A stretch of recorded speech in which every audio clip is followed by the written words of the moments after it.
Hello and welcome to Kentucky Brew Reviews. I'm Radar. Special K, and tonight we're doing some Willett Bourbon. It's 47% alcohol by volume or 94 proof. Shit's about $50 a bottle, give or take $5 depending on where you go. Yeah, you can spend $70. Yeah, you can spend $70 on Willett. If you get it outside of Kentucky, I would imagine you're going to pay those kind of prices for it. However, in Kentucky, I've seen it as low as like $45, $50. Yeah, bottle. You can get a good price on it. Bottle's the shape of the pot still. Yeah, so it is pot still bourbon. That's why the shape of the bottle is so iconic. A little hot on the nose, but it's 47%. It's 94%. Just a touch. A little hot. Kind of nutty. Smells like honey. Smells like an empty jar of honey, which is kind of a weird description. The barrel notes are very subdued because of the higher proof. Let's go and take a taste.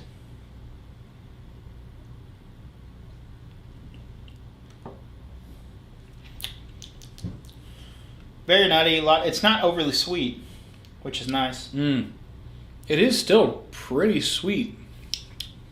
I do get a little bit of a black tea in there. Mm-hmm. Just a little bit of woodiness. Yeah. It's not very what I thought it'd be. Yeah, the woodiness is very subdued. It's mostly honey nuts, not honey nut Cheerios, but honey and nuts. Honey and nuts. I understand. And then like a tea on the back like a brittle. Yeah. It tastes kind of peanut brittly, but some other kind of nut. I'm not sure. It's relatively smooth for being that high proof. I mean, you still get a little bit of a burn. This would be one that you might want to throw an ice cube in because it's a hair hot. I mean, it's no 120. It's no Booker's. Mm-hmm. No 67%. But yeah, you could get away with drinking this straight. Yeah, I have for the past couple of days. I'll be an ice cube boy. I have some stones, some ball bearings. That's always an option if you like a little bit of chill, because the chill will deaden that just a little bit. I don't feel like it's got enough alcohol to actually be tossing water in. Enjoy it in moderation, the same way it was made, slow and unhurried. Does not have an age statement on it, which is pretty typical of bourbon and whiskey nowadays, because they don't want you to know. It's the fancy stuff. I mean, for me, it comes down to flavor over everything else. You could put an age statement on a bottle of Willett. That would be fine with me. It's been a long time since I've had a Willett. Like I said, it's probably been over 10 years since the last time I've had a bottle of Willett. I liked it back then.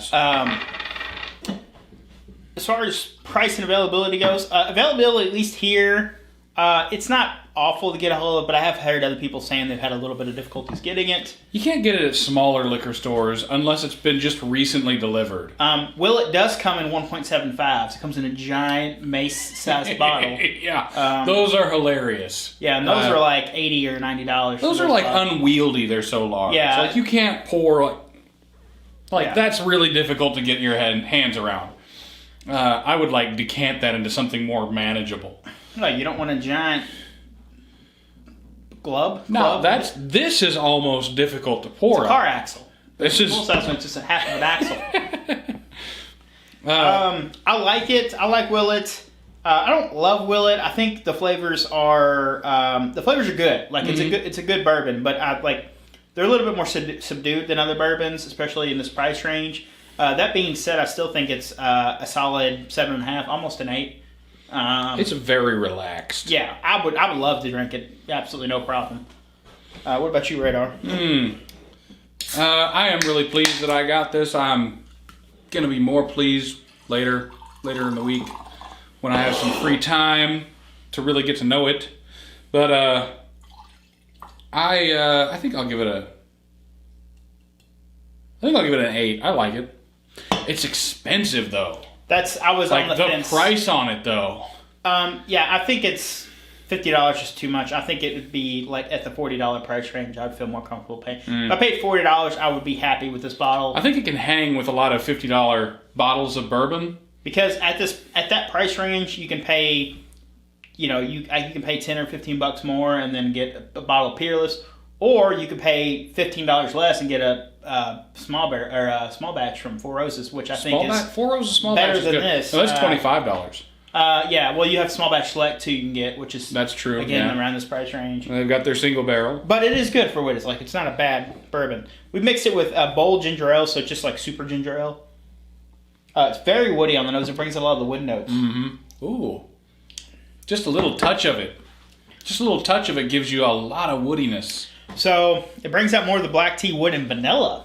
I'm getting a lot more vanilla in there, which is nice. Actually, it's quite a refreshing mixer, which is to be expected for a higher per bourbon. Now, a lot of people, again, don't like mixing their bourbon.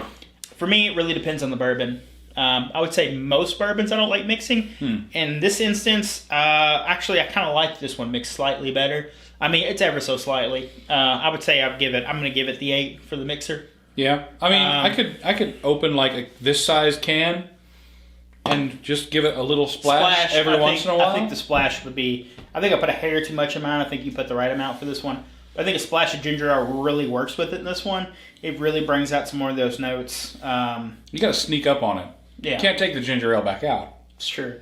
And it might even be really good with water, too. For sure. I don't know. I don't feel like it's hot enough to be putting water in. I think so. I think like a dropper. Like a... Literally just sit there with a dropper. Be like, Oh, man. Let me get some limestone water because I'm fancy. Oh, yeah. Some of the branded limestone water from Buffalo Trace. Yeah. I mean, I'd recommend it if you're wanting to try it once. It's definitely a cool bottle to have. I wouldn't go with the big King Daddy bottle, and only buy it if you can get it under $50. Yeah. I mean, I would pay around $50 for this. I don't recall how much this was at the store. Total Wine, I think right now I can literally look it up. I think they have it for $45.99. I think I got this at probably Liquor Barn. Yeah, the Liquor Barn that's down the road from where I live. Fun fact, but Total Wine or Liquor Barn will match Total Wine's prices. No so kidding. Always check their website. Yeah, gotta do that next time. Now we got a bunch of wine and some other spirits for Christmas, and I was like, you know what? I'm also gonna get something for myself. I was just perusing, and I was like, Willett. Apparently, they have Never had a bottle of Willett They have a myself. Willett Steel Reserve that is black as molasses.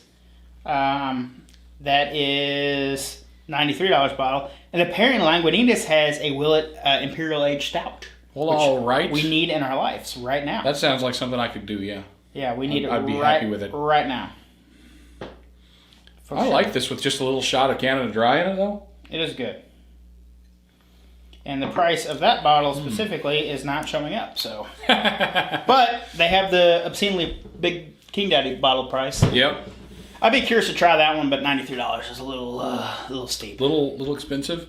But all right, that's been our episode. There's something you'd like to see on the channel, leave a comment right there. Don't forget to hit that like button. Check us out on Facebook, Patreon, Instagram, and our website. I'm Special K. And I'm Radar. Thanks for watching.